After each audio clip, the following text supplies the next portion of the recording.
Chers téléspectateurs, bonsoir et merci de nous choisir pour vous informer. Bienvenue dans cette émission qui a le privilège et l'honneur de recevoir pour vous Noël Tchani Mordianvita. Je rappelle ici qu'il était candidat au scrutin du 30 décembre 2018. Il est aussi un économiste et aussi le président du parti politique Force du Changement avec qui nous allons essayer de parler de plusieurs questions d'actualité de l'heure en RDC. Monsieur Noël Tchani, bonjour. Bonjour. J'ai loupé quelque chose dans votre présentation? Je pense que vous avez tout dit. Si vous aviez ajouté quelque chose d'autre, il faudrait donc juste souligner que je suis un ancien boursier du Conseil exécutif national envoyé par le gouvernement de la RDC à l'étranger pour aller étudier. Et j'ai étudié, j'ai terminé et je suis revenu même. Et aussi l'éditeur du plan Marshall.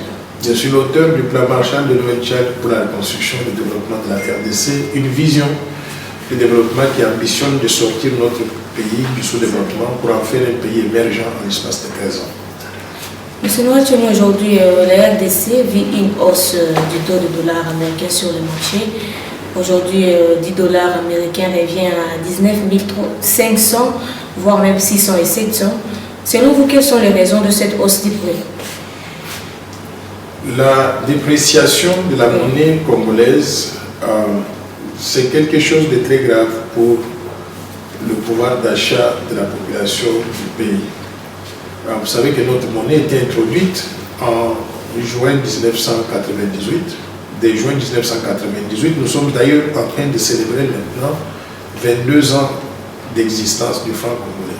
Pendant cette période de temps, la monnaie s'est dépréciée de près de 150 000%.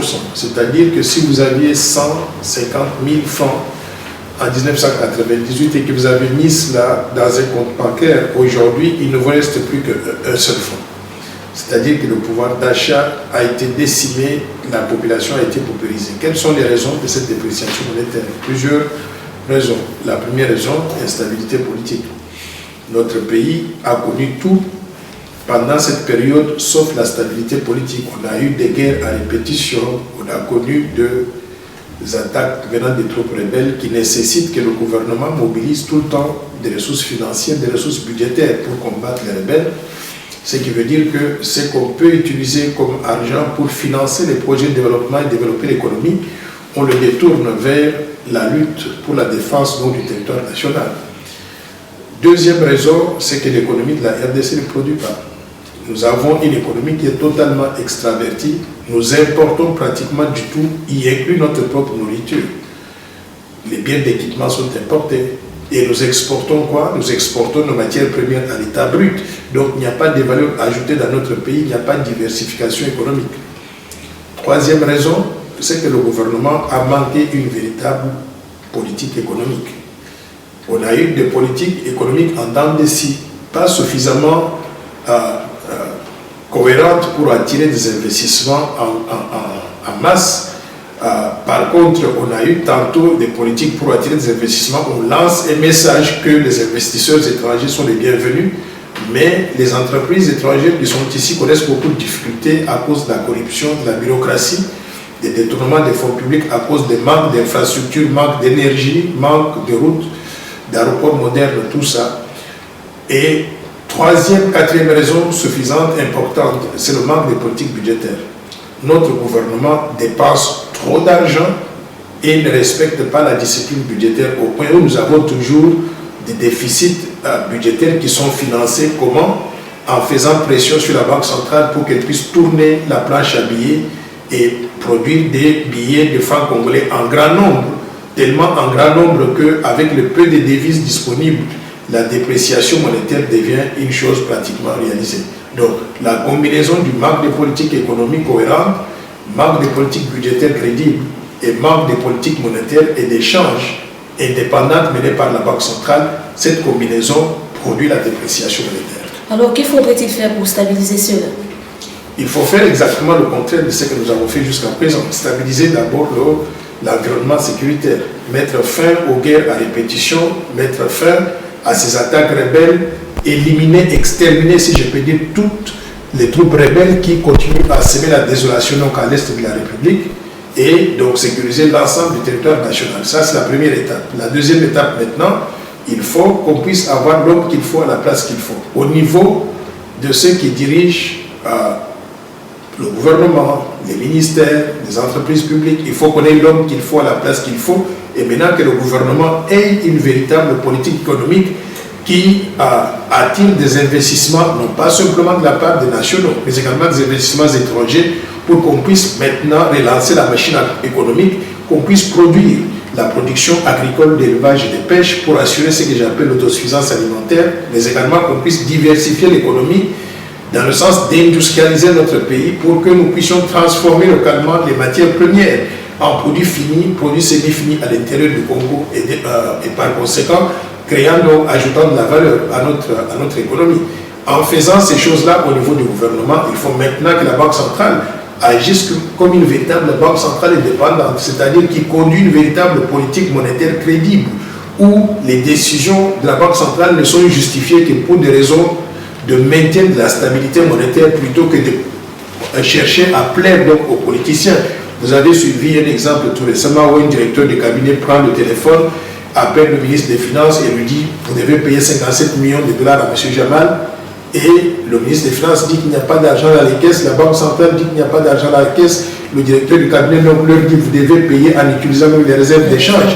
Nous devons mettre fin à ces pratiques-là. La Banque centrale aurait dû dire non, nous n'allons pas payer en utilisant les réserves d'échange parce que les réserves d'échange n'ont pas été faites pour pouvoir acheter des maisons préfabriquées en faveur des Libanais. Donc, nous devons donner à notre Banque centrale cette capacité de dire non aux politiciens. De cette façon-là, la politique monétaire qu'elle va conduire, la politique d'échange va être crédible et va aboutir à la stabilité de la monnaie. Pensez-vous que le gouverneur de la Banque centrale n'arrive-t-il pas à gérer la Banque centrale? Bon, je pense qu'il ne fait pas le travail à la satisfaction du peuple congolais. Pourquoi? Parce que s'il faisait le travail à la satisfaction du peuple congolais, on n'aurait pas aujourd'hui $1 égal à 1950 francs congolais. En d'autres termes, un franc congolais égal à 0,5 $, c'est-à-dire une monnaie de singe qui ne vaut rien absolument. On en est arrivé là parce que la Banque centrale n'a pas fait son travail. C'est la première chose. Vous savez, l'article 176 de la Constitution donne les missions que doit remplir la Banque centrale. Conduire la politique monétaire, la Banque centrale a prouvé qu'elle n'est pas en mesure de conduire une bonne politique monétaire parce que notre monnaie ne vaut rien. Bien gérer les réserves d'échange, notre Banque centrale a démontré qu'elle n'est pas en mesure de gérer les réserves d'échange comme il se doit parce qu'ils ont utilisé ces réserves d'échange-là pour acheter des maisons préfabriquées alors qu'il ne fallait pas le faire. Superviser le secteur bancaire. Elle a démontré, notre Banque centrale, qu'elle n'est pas en mesure de faire ce travail parce que la Robank se comporte comme une banque mafieuse. On transfère de l'argent qui doit passer simplement par la Robank pour arriver à Ecobank. La Robank intercepte ça, donne à M. Jamal et on utilise ça comme on veut. Les fonds publics deviennent donc dilapidés. Donc, conseiller économique et financier du gouvernement, on a vu que M. Caméré a dû envoyer au ministère des Finances une demande de paiement de 57 millions de dollars qui n'était pas soutenue par un contrat en bonne et due forme approuvé par la Direction générale des marchés publics. Mais malgré ça, on a payé quand même. La banque aurait dû donner les conseils en tant que conseiller économique du gouvernement en disant qu'on ne doit pas payer donc de tels contrats. Donc bref, la Banque centrale n'a pas fait son travail et le gouverneur de la Banque centrale est à blâmer pour cela. Et d'ailleurs, il est à blâmer pour avoir mis la banque sous les pieds des politiciens littéralement en piétinant sur les dépendances de la banque et en compromettant la crédibilité de la politique monétaire. Alors, M. Noël Tiani, le député du FCC, Robert Minako et Gary Sakaton, ont proposé 3 lois visant à combattre l'indépendance de la justice. Selon vous, quels sont les dessous des cartes de ces 3 lois? Moi, je crois que ces amis-là du FCC, ils ont paniqué quand ils ont vu que la mise en place d'un état de droit fonctionnel après le procès Caméré allait pouvoir toucher tous ces gens du FCC qui ont beaucoup de choses à se reprocher pour avoir géré ce pays pendant 18 ans et avoir mis leurs mains dans les caisses de l'État ou sur des Congolais en violant donc les droits humains mais également les droits économiques. Ils se sont dit, si on n'arrête pas ce processus, ça va les rattraper tous. Et ils ont proposé ce projet de loi pour pouvoir mettre la justice sous le contrôle du ministre de la Justice qui est lui-même donc du FCC. De telle façon que si un magistrat initie une enquête contre un individu, ministre de la Justice aura le pouvoir de dire le ministre de la Justice aura la capacité de pouvoir arrêter une enquête, c'est-à-dire empêcher que la personne qui est incriminée puisse être entendue et condamnée, éventuellement mise en prison. C'est ça, c'est pour ça qu'il veut limiter l'indépendance de la justice. Mais dans une démocratie, dans un pays qui veut se développer, qui veut être un état de droit, nous devons dire non, nous ne devons pas accepter cela. Et je suis content que nos compatriotes soient sortis dans la rue pour aller marcher devant le Parlement pour protester contre cela. Et je suis content aussi que finalement les magistrats congolais qui deviennent de plus en plus indépendants aient interpellé ce ministre de la Justice. Ils l'ont entendu donc dimanche dernier ou samedi dernier et nous attendons aujourd'hui qu'il soit entendu au tribunal pour qu'il soit jugé, éventuellement condamné, pour que la loi en question, la loi incriminée, ne puisse pas être autorisée donc à aller de l'avant. Le ministre de la Justice était récemment accusé de faux et usage de faux. Il a été interpellé et ensuite libéré. Comment qualifiez-vous cette manière de faire de gens du FCC? Un ministre de la Justice qui devrait être exemplaire. Ben, les gens du FCC ont démontré que ce sont des ennemis de la République, qu'ils ont géré ce pays pendant 18 ans, ils nous ont apporté rien de bon. Et aujourd'hui qu'on essaie de changer les choses, ils veulent se comporter comme un groupe de bandits qui défendent leurs intérêts. Et nous avons entendu une déclaration faite par le secrétaire permanent donc, du FCC, donc du PPRD, M. Ramazani Chadari. Mais ce sont des déclarations qui, pratiquement, ils parlent comme un voyou. Mais j'étais même surpris que quelqu'un comme ça ait été candidat à la présidence désigné par sa famille politique. Il parle n'importe comment, il n'a pas de respect pour le peuple congolais. Et moi, je suis indigné de voir que nous avons encore donc, ce genre de politiciens donc, sur la scène politique.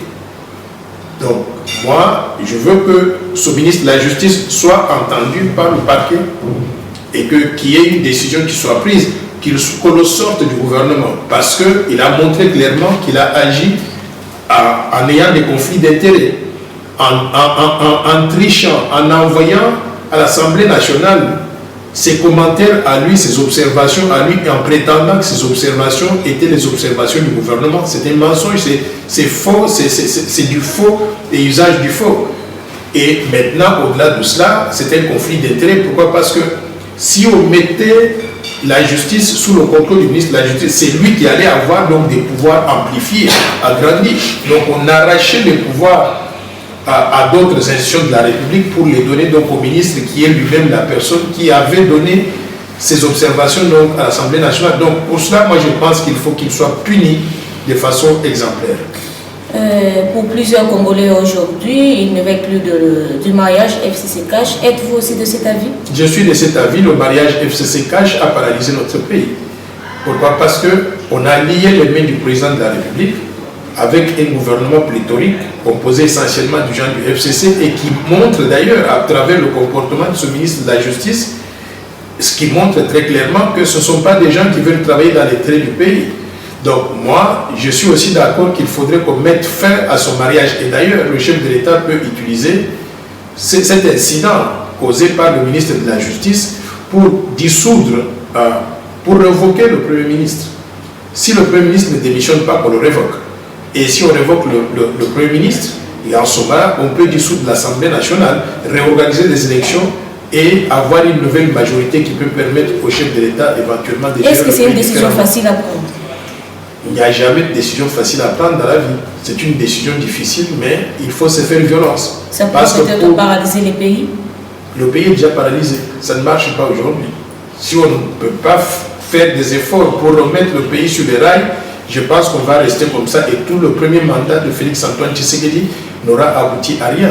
Donc il faut prendre ce courage-là, il faut prendre le taureau par les cornes et dissoudre l'Assemblée nationale, refaire le gouvernement, refaire donc nos députés. Et déjà, je vais vous dire une raison pour dissoudre l'Assemblée nationale. L'Assemblée nationale est composée de députés. Les députés représentent la population.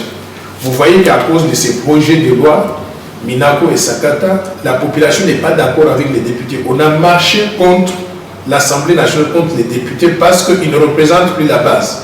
À quoi ça sert alors de continuer à avoir cette Assemblée nationale qui est coupé de la base, qui ne défend plus donc le point de vue de la population. Donc autant dissoudre cette histoire-là, réorganiser des élections et recommencer à zéro. Alors, M. Noatiani, demain, la République démocratique du Congo va célébrer le 60e anniversaire de l'indépendance. Pensez-vous aujourd'hui que la RDC est totalement indépendante sur tous les plans? Nous avons l'indépendance depuis le 30 juin. C'est une indépendance, si je peux dire, reconnue internationalement. Nous sommes un pays souverain. Nous ne sommes plus une dépendance de qui que ce soit. Le problème, c'est que nous avons mal géré notre indépendance. Nous avons une indépendance politique et certains de nos politiciens, ils sont les premiers à aller se mettre dans les bras ou dans les mains des grandes puissances extérieures qui les manipulent et qui manipulent par conséquent le peuple congolais et le pays même en tant que République démocratique du Congo. Donc, c'est à nous d'assumer notre indépendance que nous avons chèrement acquise au prix du sang de certains de nos compatriotes comme les Patrice Séméry Lumumba et les martyrs de l'indépendance. Mais nous n'avons toujours pas l'indépendance économique et nous devons nous battre pour conquérir cette indépendance économique pour que notre économie ne soit plus extravertie, que ce soit une économie tournée vers la promotion des intérêts donc, du peuple congolais. Aujourd'hui, quels sont les problèmes du Congo? Les problèmes du Congo sont de plusieurs ordres. Vous savez, c'est seulement sur le plan politique. J'ai fait tout récemment ce qu'on appelle le diagnostic pour déterminer qu'est-ce qui marche, qu'est-ce qui ne marche pas à RDC. C'est ce diagnostic qui m'a poussé à proposer le plan Marshall de Noël Tchani pour la reconstruction et le développement de la RDC. Quels sont les problèmes que j'avais identifiés? Dans tous les secteurs, ça ne marche pas. Nous avons un manque criant d'infrastructures. Moins de 10% de la population ont accès à l'eau potable, à l'électricité, aux services de télécommunications. Nous n'avons pas de routes intégratrices pour relier toutes les 26 provinces du pays. Nous n'avons pas d'aéroport moderne, nous n'avons pas de port moderne. Toutes les infrastructures sont vétustes. Mais maintenant, nous avons des matières premières, mais que nous ne transformons pas localement en produits finis que nous exportons à l'étranger à l'état brut. Nous avons une économie qui est désarticulée, qui n'est pas intégrée. Et nous importons du tout alors que nous avons la capacité de produire toutes ces choses-là localement pour notre autosuffisance alimentaire, mais également pour pouvoir exporter vers d'autres pays. Donc, grosso modo, dans tous les secteurs, dans le domaine sanitaire, nous n'avons pas d'hôpitaux modernes. Nos médecins sont mal payés, même mal entraînés. Nous n'avons pas, sur le plan éducationnel, des écoles de qualité comparables aux écoles que nous trouvons aux États-Unis, en Europe. Donc, dans tous les secteurs, nous avons des défis de développement. Maintenant, utilisant cette expérience-là, moi, j'ai proposé un plan Marshall pour la reconstruction et le développement de la RDC qui ambitionne de résorber chacun de ces défis de développement secteur par secteur sur une période donc de 15 ans pour arriver à faire du Congo un pays émergent à l'espace de 15 ans. Donc c'est ça que je propose et je souhaiterais que d'autres compatriotes adhèrent à cette vision-là qui est la vision qu'on appelle le plan Marshall de Noël Tchani pour la reconstruction. Vous avez proposé une vision, mais pourquoi jusqu'à aujourd'hui les chefs de l'État ni les gouvernements ne jettent pas un œil dans ces plans? Qui sait, peut-être qu'ils jettent un œil dans ce plan toutes les nuits, mais ils ne le disent pas publiquement. Qui sait? Mais je ne veux pas dire ça. C'est un plan qui est disponible, je passe tout le temps à la télévision. Vous croyez que quand je passe à la télévision, ils ferment les yeux pour ne pas me suivre? Donc ils connaissent ce plan, ils le connaissent. Mais c'est juste la volonté de l'appliquer? Je vais vous dire qu'ils appliquent certaines choses du plan, même s'ils ne le disent pas. Comme quelle chose? Je vais vous dire une chose, la lutte contre la corruption. J'ai proposé qu'on mette en place une agence de lutte contre la corruption. Ils ont mis en place une agence de lutte contre la corruption. J'ai proposé qu'on mette en place une ligne téléphonique pour que tout le monde qui connaît les cas de corruption appelle et dénonce ces cas-là. Ils ont mis en place cette ligne téléphonique. Donc, les choses que je propose, ils le font, même s'ils ne le disent pas. J'ai proposé qu'on mette en place ce qu'on appelle les fonds de solidarité nationale. Ils ont mis en place un fonds de solidarité nationale. Donc, beaucoup de choses que je propose dans le cadre du plan, ils le proposent, ils le font. Sauf que peut-être, ils ne veulent pas me donner le crédit que je mérite. Ok, M. Noatiani, depuis hier la nuit, la commune de la Gombe a été déconfinée. Mais la question qu'on se pose, c'est, pendant qu'il y avait peu de cas, moins de cas, la commune de la Gombe a été confinée, mais aujourd'hui où il y a plusieurs cas de la pandémie de Covid-19, cette commune a été déconfinée. Est-ce une bonne ou une mauvaise décision selon vous? Vous savez, il y a eu un effet de mode. Tous les pays occidentaux qui connaissent le cas de la pandémie avaient confiné leur ville. la RDC a suivi. Sauf que le confinement en Europe ou aux États-Unis s'accompagnait de certaines mesures d'accompagnement pour aider la population sur le plan social. Ici, on a confiné, il n'y a aucune mesure d'accompagnement pour aider la population. Aux États-Unis, le gouvernement américain envoie un chèque de $1 200 à chaque personne qui travaille aux États-Unis pour lui permettre de survivre pendant les confinements. Ici, on a donné 0 centime à qui que ce soit. Malgré les contributions d'autres pays. Voilà. Donc, on n'a pas donné d'assistance financière à la population congolaise. Donc, l'économie était à genoux. Les gens n'avaient plus d'activité pour pouvoir survivre. Il fallait déconfiner et on a déconfiné aujourd'hui. Je pense que c'est une bonne chose. Mais je voudrais que le peuple congolais réalise que ce n'est pas parce qu'on a déconfiné que le risque n'est plus là. La maladie continue, la pandémie continue. Ce que nous devons faire maintenant sur le plan individuel, c'est se protéger pour éviter la propagation à grande échelle. On doit respecter les mesures barrières qui sont édictées par les autorités, éviter des attroupements de plus de 20 personnes, porter les masques tout le temps.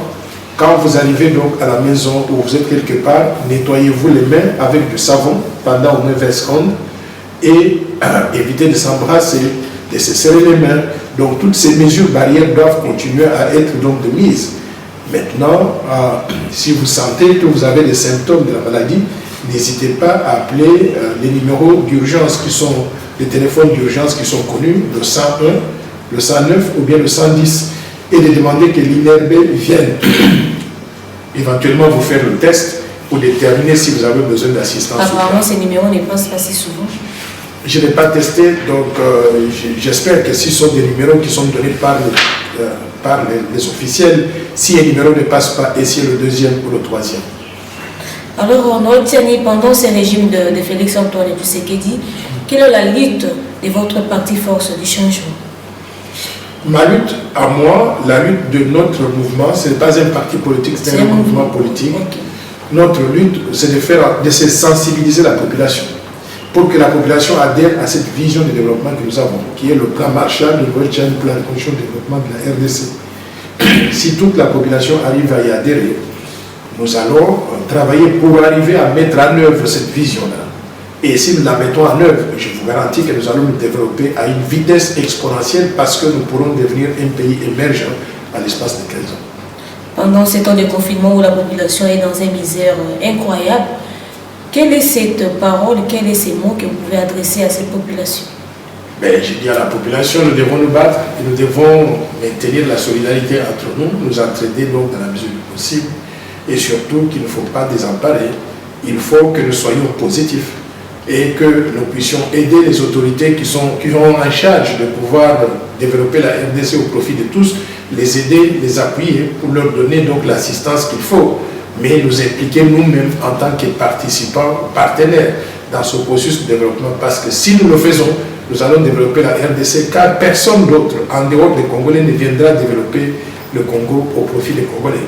Donc, prenons-nous en charge, faisons ce qui est nécessaire pour que notre pays puisse avancer. Et mon président de la République comme conseil peut-être? Le président de la République, il a 150 conseillers, donc il n'a pas besoin que je lui adresse un conseil à travers les médias. Si j'ai besoin de lui adresser un conseil, je connais le mécanisme par lequel je vais lui faire parvenir le message. Votre dernier mot pour finir? Je souhaite à tous nos compatriotes joyeuses fêtes de l'indépendance 2020 et je voudrais que nous puissions prendre conscience du fait que nous avons 60 ans d'existence en tant que pays souverain, mais nous n'avons pas réussi à développer notre pays. La raison pour laquelle nous n'avons pas réussi à développer notre pays, c'est que nous avons abandonné notre destin dans les mains d'autres personnes. Cette fois-ci, reprenons en main notre destin, mettons-nous ensemble, travaillons ensemble avec une vision de développement bien claire. Si nous le faisons, je suis convaincu que nous allons réussir parce qu'au bout du compte, je suis pertinemment convaincu que l'impossible n'est pas congolais. Donc, impliquons-nous, nous allons développer la RDC au profit de tous. C'en est fini, donc merci de nous avoir suivis et en attendant qu'on éradique la pandémie du Covid-19 dans nos vies, respectons les gestes barrières et surtout, bonne fête de l'indépendance à tous les Congolais et au revoir.